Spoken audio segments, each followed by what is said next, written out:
Hey, steering wheel. Somebody tell him to give it to me. Come on. Whoa. 안녕하세요, 키미TV입니다. 스티어링 휠은 차량에서 가장 중요한 부품 중 하나이며 F1에서도 마찬가지입니다. 고도의 기술력의 집합체이면서도 드라이버별 맞춤 제작되고 있는 스티어링 휠은 그 가격만 1억을 넘는다고 합니다. 오늘날 F1의 스티어링 휠은 기어, 시프트와 클러치뿐만 아니라 40여 가지의 기능을 하는 20개가 넘는 버튼과 다이얼이 있습니다. 이러한 많은 버튼과 다이얼로 드라이버는 레이스카의 브레이크의 밸런스나 엔진의 출력 등을 조정하고 각종 세팅값을 바꿉니다. 또한 F1 스티어링 휠은 디스플레이에 표시되는 데이터의 변경, 라디오 사용을 통한 팀과의 소통, 핀레인 속도 제한, DRS 등 여러가지 기능을 하는 버튼들로 구성되어 매우 복잡합니다. 이와 대조적으로 F1이 시작된 1950년에 F1의 스티어링 휠은 매우 단순한 디자인이었으며 조향 기능에만 충실했었습니다. 1950년대 스티어링 휠은 나무로 된 림에 알루미늄으로 된 스포크를 사용하는 형태가 대부분이었습니다. 사실 이러한 형태의 레이스 휠은 당시 일반 스포츠카의 것과 크게 다르지 않은 형태였습니다. 이때는 파워 스티어링 휠이 없었고 레이스카의 경우 핸들 조향 범위가 일반 차량에 비하여 매우 짧기 때문에 드라이버는 레이스카를 조향하기 위해서 많은 힘이 필요했고 이에 림의 직경이 커야만 했습니다. 우리가 일상에서 볼 수 있는 트럭이나 버스의 스티어링 휠이 큰 것과 비슷한 이유라고 할 수 있습니다. 스티어링 휠의 림은 나무로 되어 있기 때문에 몇몇 드라이버들은 미끄럼 방지를 위해 가죽 장갑에 침을 뱉어 사용했다고도 합니다. 1960년대에는 차체와 콕핏의 사이즈가 줄어듦에 따라 스티어링도 작아졌습니다. 이 시기에는 레이싱 장갑과 밀착감을 높이기 위하여 림을 가죽으로 커버하였고 이로 인하여 드라이버들은 더 정교하고 안정적인 조향이 가능해졌습니다. 이후 1970년대까지 차량의 성능이 높아지고 드라이빙 어시스트 장치들이 전부 다 발전하면서 스티어링 휠의 크기는 점점 작아졌지만 이외에 눈에 띄는 큰 변화는 없었습니다. 1970년대 후반에 와서야 드디어 스위치가 휠 위에 생기기 시작했는데 이는 긴급히 엔진 시동을 끄는 기능을 하는 스위치로서 위급한 상황에 빠르게 대처할 수 있도록 제작되었습니다. 또한 이 시절 스티어링 휠을 레이스카에서 빠르게 분리하고 드라이버가 콕핏에서 신속하게 타고 내릴 수 있도록 퀵 릴리즈가 도입되었습니다. 오늘날 F1에서는 모든 차량이 적용하고 있는 이러한 기능이 당시는 혁신적인 기술이었다고 합니다. 이때의 F1에서는 사고가 발생하면 연료가 누출되어 화재가 심심치 않게 발생하였는데 이러한 퀵 릴리즈 기능은 화재 발생 시 드라이버가 최대한 빨리 탈출할 수 있도록 도왔습니다.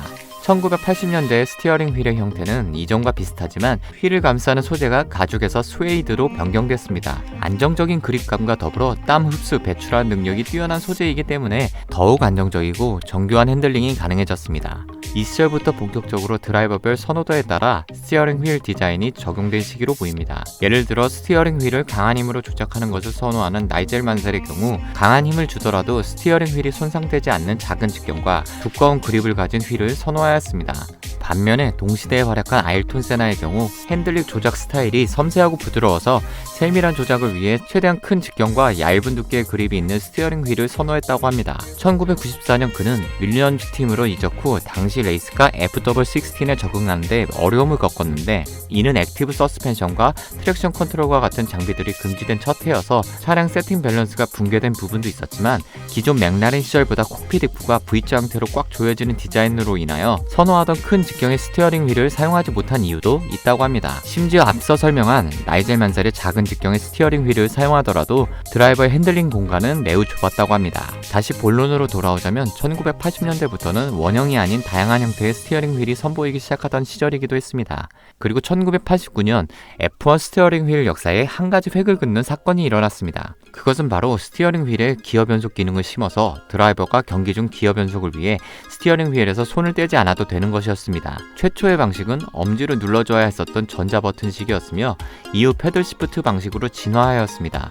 이를 최초 도입한 차량은 페라리 640였습니다. 스티어링 휠을 지지해야 하는 엄지손가락으로 버튼을 눌러서 변속하는 방식이 아닌 상대적으로 자유로운 검지와 중지로 변속하는 방식으로 진화한 것이고 이로 인하여 드라이버의 경기 집중력은 더욱 올라갔습니다. 그리고 보다 확실한 변속감은 드라이버의 드라이빙 테크닉을 더 정교하게 만들었습니다. 또한 이 시기부터 지금의 것과 유사한 모양의 스티어링 휠이 나타나기 시작했습니다. 이는 패드 시프트의 적용으로 드라이버가 휠의 좌우를 항상 붙잡을 수 있는 상태가 되었기 때문에 위아래를 모두 잘라낸 버터플라이 방식의 휠의 도입이 가능해진 것입니다. 아울러 다이얼 방식의 스위치가 최초로 적용된 시기이기도 합니다. 당시는 지금의 F1처럼 기능에 따라 분화된 다이얼로 되어 있지 않았고 통합 컨트롤 형태로 구성되어 있었습니다. 1990년대 중반은 스티어링 휠의 변화의 가도기로서 동일 레이스카로 드라이빙하는 팀메이트이더라도 하더라도 스티어링 휠의 모양이 확연히 달랐던 시기였습니다. 어떤 드라이버는 계기판을 더 잘 보기 위해 스티어링 휠 상단부를 커팅하는가 하면 기존의 원형 디자인을 선호하는 드라이버도 있었습니다. 1994년에 맥라렌은 최초로 클러치 기능을 스티어링 휠 뒤쪽으로 이동시키며 또 다른 진보를 이룹니다. 이후 1998년 MP413의 스티어링 휠을 예시로 팀메이트 간 차이를 설명하자면 상단의 파란색 패들은 기어 시프트이며 하단의 노란색 패들이 클러치입니다. 하키넨의 클러치 디자인은 아랫부분을 대부분 깎아냈지만 그의 팀메이트 쿨사드의 경우 더 긴 패드를 이용하였습니다.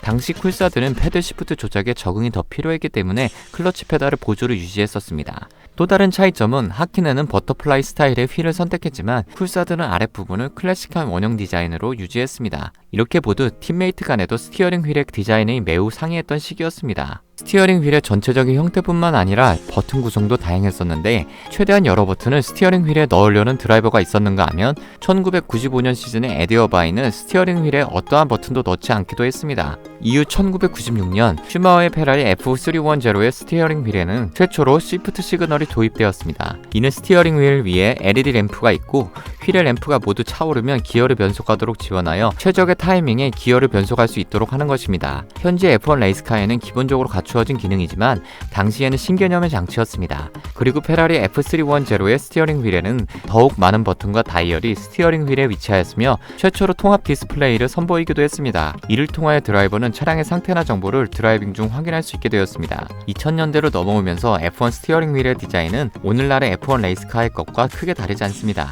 그립 부분은 드라이버의 손 모양에 맞추어 제작하고 패들 시프트나 클러치의 모양, 버튼 배열 등도 드라이버의 요구에 따라 커스터마이징하여 제작되었습니다. 이후 컬스와 DRS, 연료 공급 제한 등과 같은 새롭게 도입된 규정들에 따라 점점 더 스티어링 휠에서 조작하는 기능이 다양해지고 버튼과 다이얼이 많아졌습니다. 2014년도부터 하이브리드 터보 파워트레인으로 전환된 데에 따라 더 크고 선명한 디스플레이를 개발하였고 드라이버에게 이전에 비해 훨씬 더 많은 정보를 제공하고 있습니다.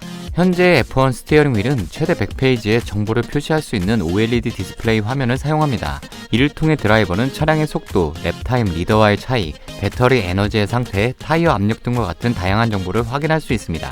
이 모든 중요한 정보는 컬러 스크린에 표시되기 때문에 드라이버는 차량의 상태를 쉽게 알 수 있습니다. 또한 팀은 긴급 상황 발생 시 즉시 화면을 통해 드라이버에게 공지할 수 있습니다. 2019년 메르세데스 팀의 스티어링 휠을 기준으로 설명하자면 총 25개의 버튼과 다이얼, 그리고 뒤에는 클러치와 시프트 패드를 갖추고 있습니다. 스티어링 휠은 시즌 중에도 지속해서 수정되고 개성되고 있으므로 지금 설명드리고 있는 메르세데스 팀의 스티어링 휠은 현 시대 디자인의 예시로만 봐주시면 감사드리겠습니다.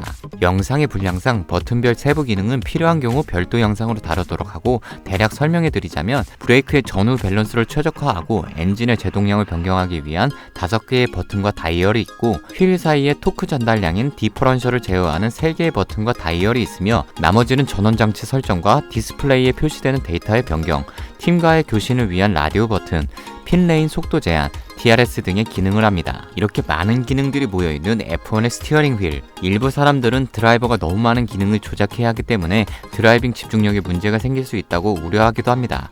그도 그럴 것이 F1 레이스카는 매우 빠를 뿐만 아니라 경기 중 계속적으로 진동이 있기 때문에 그 조작이 매우 어렵다고 볼 수 있습니다. 이러한 부분들을 지원하기 위하여 버튼들은 높은 작동 횟수를 견딜 수 있도록 만들어졌을 뿐만 아니라 강한 작동 촉감으로 피드백을 제공하도록 만들어졌습니다.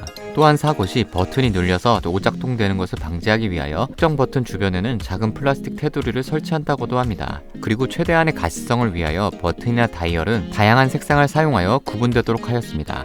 이외에도 경기 중 팀은 항상 데이터를 주의 깊게 관찰하고 드라이버가 실수로 잘못된 설정을 선택할 경우 즉시 알린다고 합니다.